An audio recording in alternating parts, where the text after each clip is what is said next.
He's the Robin Hood of the New World. Aristocrat by day, protector of the oppressed by night.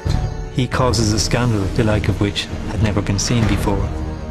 He's the stuff of great fiction, films, and TV. An adventurer with a daring alter ego. A swashbuckling lover, always able to escape his enemies with skill and style, leaving nothing but his mark, a Z. But is it possible that behind the mask of fiction is a real historical figure? Some academics now think so. They believe Zorro's inspiration is not from America. He's not from Mexico. He's not even from Spain. Examining the personal papers of the legendary figure, revealing documents from his trial in Mexico, and investigating a daring prison escape, we open the mystery files on Zorro.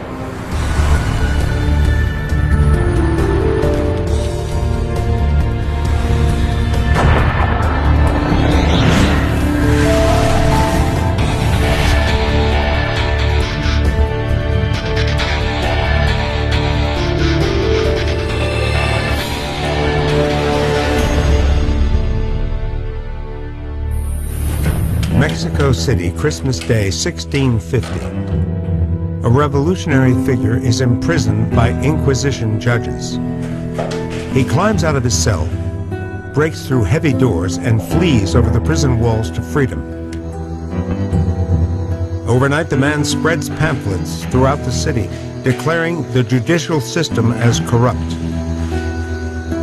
The shadowy figure leaves no other trace behind him. Rumors began to circulate in the city that his escape had somehow been supernatural. Could this man's exploits be the basis for one of the most famous heroes in fiction, Zorro? Zorro was created by American writer Johnston McCulley in 1919. The first Zorro book, The Curse of Capistrano, introduces a character that is later made famous by Hollywood films and TV shows. But the story of Zorro might not be entirely fiction. Professor Fabio Troncarelli is an Italian academic who has studied the works of Johnston McCulley. McCulley wrote a lot of books with characters with a double identity. They are men different day and night. McCulley may have based Zorro on outlaws who operated in California during the gold rush, or perhaps Robin Hood. Troncarelli has his own theory. In America, at the time, there was a great interest about Mexican history. Because of the Mexican Revolution, one Mexican writer who could have captured McCulley's imagination is Riva Palacio. 1872, Mexico City. Palacio authors many literary and historical works and writes for several newspapers. His books are adventure stories. But Troncarelli's investigations reveal that Palacio's books are not just fiction. Troncarelli has come to the National Archives in Madrid, Spain. He believes that Palacio's source materials are real historical accounts from 200 years earlier, when Mexico is a colony of Spain. In 17th century Mexico, the most feared and respected institution is the Inquisition. It kept meticulous records of its investigations. Frank Isa Barroso is a historian who has studied Riva Palacio's writing.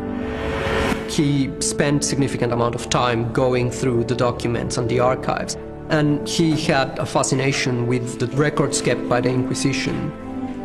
One of the characters recorded in the archives is Gian Lombardo. The accounts state that Lombardo traveled to Mexico in 1640. He was later arrested and put on trial by the Inquisition, and they reveal an intriguing detail about Lombardo's life.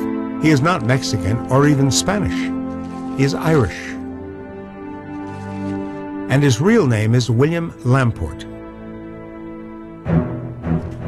Riva Palacio found Lamport's trial and then created a novel based on the documents. In Palacio's book on Lamport, there is a chapter called Zorro y Lobo, the wolf and the fox. In another Palacios novel, there is a character called El Zorro. In New York in 1908, accounts of the Spanish Inquisition were published by Henry Charles Lee. Lee used some of Palacios' documents as source material, including Lamport's story. Lee may have had a connection to Macaulay, the creator of Zorro. Writer Gerard Ronan is tracing the roots of Lamport's real-life exploits. William Lamport may have been an influence on Macaulay's novel of Don Diego de la Vega, otherwise known as Zorro. William Lamport is born in rural Wexford, Ireland in 1615. Following the death of his mother as a boy, Lamport is sent to college in Dublin and eventually to London, England. His tutors had identified him as something of a prodigy. He became a difficult child. That he was intelligent was beyond no doubt. But in England, it is a time of great religious conflict. As a Catholic, Lamport faces persecution from the Protestant authorities. While leaving the country on a ship, a chance event would change the course of Lamport's life. It would appear that the ship was taken by pirates, so he had little choice but to join the pirate crew. For the next couple of years, William is a member of a pirate ship. It is a harsh education. He would have seen people dying horrible deaths. He would have learned that the price of life is cheap. After 2 years on the high seas, Lamport jumps ship and makes his way to northern Spain. Spain in the 17th century rules over a global empire that spreads from Europe to the New World of the Americas. Philip IV is king. He reigns over a country that is sympathetic to the Catholic Irish. Bright and enterprising, Lamport offers his services to a local governor who introduces him to the influential politician, the Count Duke of Olivares. Olivares is the power behind the throne in Spain. Lamport moves to Madrid, the center of power of the Spanish Empire, and takes on missions for Olivares. Proving himself to be a loyal servant to Spain, Lamport translates his name to the Spanish form, from William Lamport to Guillén Lombardo. In Madrid high society, Lamport was considered intelligent, clever. But events elsewhere in the Spanish Empire would soon propel Lamport into legend. 1640, New Spain, modern-day Mexico, is one of Spain's most treasured colonies. Run by a Spanish viceroy, Spain's control over the distant colony is precarious. There are tensions between the indigenous population of Indians and the Spanish settlers. For the Duke of Olivares in Madrid, the stakes are high. Olivares orders a mission to bring Mexico back under Spain's control. Lamport is sent on the mission as a spy. Lamport is supposed to travel to Mexico in the company of the new viceroy on its ship, in all secrecy, as if he was just any other passenger. And he is to report back on the performance of the new viceroy. After 10 years in Spain, Lamport now arrives in Mexico City. Mexico City during the first half of the 17th century is a very cosmopolitan city. I mean, there's people from all the different areas of the huge Spanish Empire living in the city. Lamport begins to observe the ruling elite. He discovers a divided society. You have virtually two separate states, I mean, with different sets of rules, of laws, of institutions for the Spaniards and for the Indians. Lamport sends reports to Madrid about the society he finds. And it's here that Troncarelli believes that Lamport's Zorro-like comparisons really begin. In Johnston Macaulay's first ever Zorro book, the hero is an aristocrat who poses as an incompetent swordsman, but he has a dramatic alter ego in the form of Zorro. In Mexico, Lamport leads a double life, aristocratic during the day and a spy during the night. Lamport gathers intelligence from the local Indians. Lamport was shocked by what he sees in Mexico. The slaves and the Indians were the majority of the society. They were very poor, very exploited, and in many cases killed. Lamport is also disturbed by the corruption of the ruling Spanish elite. And to his surprise, he also perceives exploitation in the Catholic Church and its enforcer, the Inquisition. The Inquisition is the most feared institution in the Spanish Empire. In Mexico, the institution is virtually autonomous, with its own set of interests. It imprisons anyone who undermines the teachings of Catholicism in the New World. One churchman who was sent by Olivares to curb the growing sense of rebellion is Bishop Juan Palafox. He replaces the viceroy and promises to reform the government for the better. But after 2 years in Mexico, Lamport's views of the colony have become radically altered. For him, Spanish rule is not the answer. Disillusioned by the corruption of society in New Spain, he decides that he could do a better job in organizing the colony. And so he sets his mind to revolution. It's a decision that will lead to Lamport's legend and reads like something out of a Zorro story. Lamport's new role as revolutionary leads to another double life. In the first Zorro's book, Zorro leads a rebellion against the oppression of Indians, exactly like Lamport. Lamport drafts a proclamation of independence. It still survives today and predates both the French and American revolutions by over a century. His plan, in a way, seems so ahead of his own time. The proclamation is the work of an educated man that outlines that slavery will be abolished, that the government will become an elected monarchy, and that Lamport himself will be king. This is his coat of arms, probably self-designed, with a harp in the lower left corner, symbolizing his Irish heritage. Lamport believed that he could recruit a militia of over 400 men to support him, but his scheme is highly dangerous. At about 10:30 p.m. on October 26, 1642, the Inquisition arrests Lamport and throw him into prison. His accusers have accused him of having a pact with the devil. But the real reasons of Lamport's arrest are political. He faces a lengthy trial. And it's from the trial record that Riva Palacio writes his popular novel that might have led to the inspiration of the character of Zorro. While in prison, Lamport claims that he is an agent of the King of Spain. But weeks lead into months. None of Lamport's contacts in Madrid or friends in Mexico are able to support him. His only confidant is a new cellmate, Diego Pinto. Secretly, Lamport begins to write denunciations of the reasons for his imprisonment. He makes his own ink by gathering smoke from a candle and mixing it with water. For a pen, he uses the quill of a goose feather. For paper, he pastes together cigarette papers. Incredibly, these documents survive today. In them, Lamport challenges the legality of his imprisonment. He outlines the torture and corruption of the Inquisition. He appears before the inquisitors numerous times, but his pleas of innocence are ignored. After 8 years, he decides to take matters into his own hands.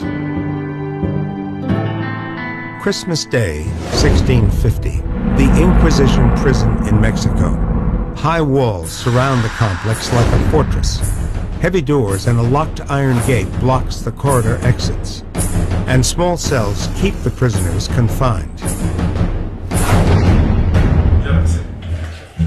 With the help of his cellmate, Pinto, Lamport makes his move. They climb through the cell window. Once out of the cell, Lamport and his accomplice appear to ghost their way through a locked iron gate. They then scale the prison walls to freedom, leaving no trace of their actions behind them. That night, Lamport spreads his pamphlets throughout the city and even places a poster on the door of the cathedral. To the Inquisition, Lamport's escape appears to confound the laws of God. And this may be the reason behind this spectacular manner of his escape, to further question the Inquisition's holy authority. A couple of people hear the story and start to circulate it, and then it's spread and everybody in the city is discussing it. It was considered something absolutely impossible. Such was the shock of Lamport's escape that some believed him to have supernatural powers. But modern investigation sheds new light on the event. Among the hundreds of papers from Lamport's trial is a revealing eyewitness account from Lamport's accomplice, Diego Pinto. To reveal how Lamport really broke out of prison and inspired later writers, escapologist Tom Lyon investigates the secrets of the escape by following the details in Pinto's confession.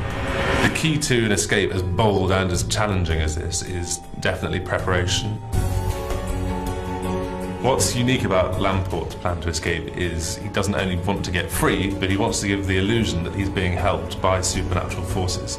So he has to try and cover up every step of the technique he uses. Lamport's first challenge is to break out of the cell undetected. He extracted a screw somehow, and he had a sharp point, and he used this to start working away at the frame of the window.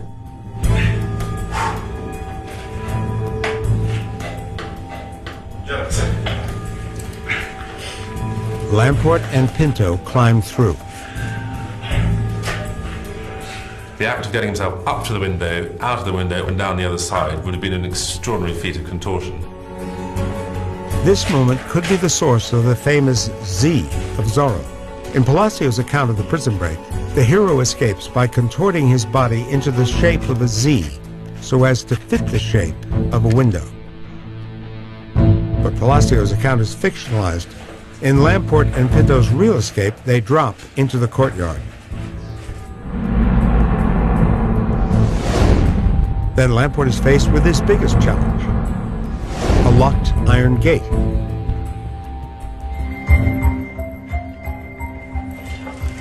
The gate was probably secured with a padlock. In the legend of the escape, Lamport appears to ghost his way through the door, but the reality could have been much more mundane.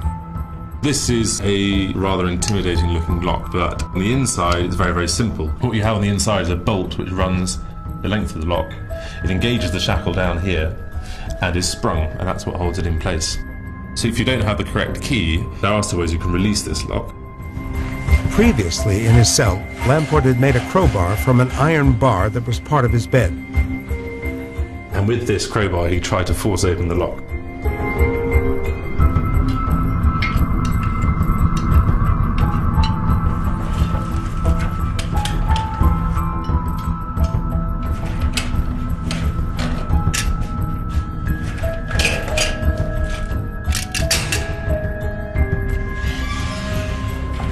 Lamport probably refastens the padlock, covering his tracks.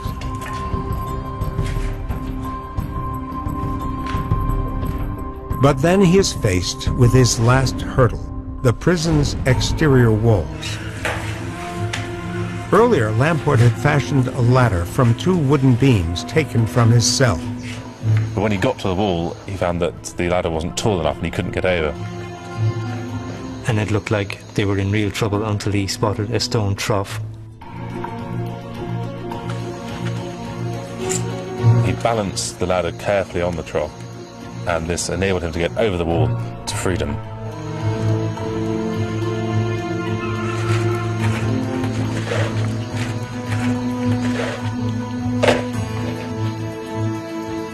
Lamport and Pinto make an incredible escape.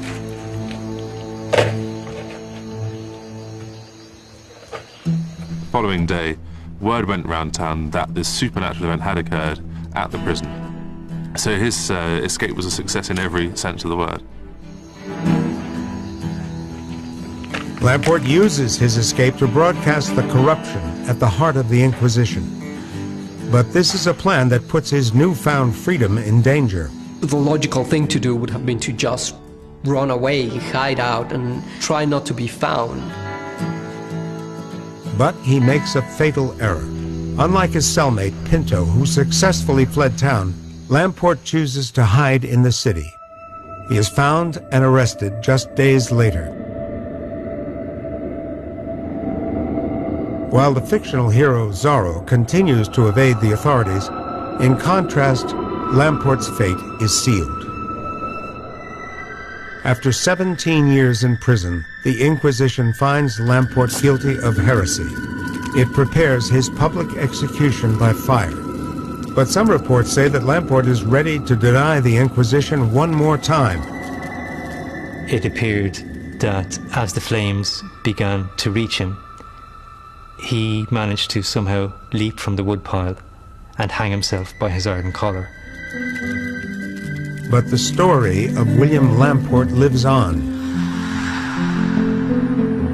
Today, in the center of Mexico City is a national monument to the heroes of independence that came about 178 years after Lamport first wrote his proclamation. In an alcove is a statue of Guillén de Lombardo, William Lamport. The Irishman who believed in an independence struggle is tied to the stake. I think that Lamport is the original Zorro because there are many similarities. There's no doubt that he displayed certain Zorro-like qualities in his defiance and his bravery.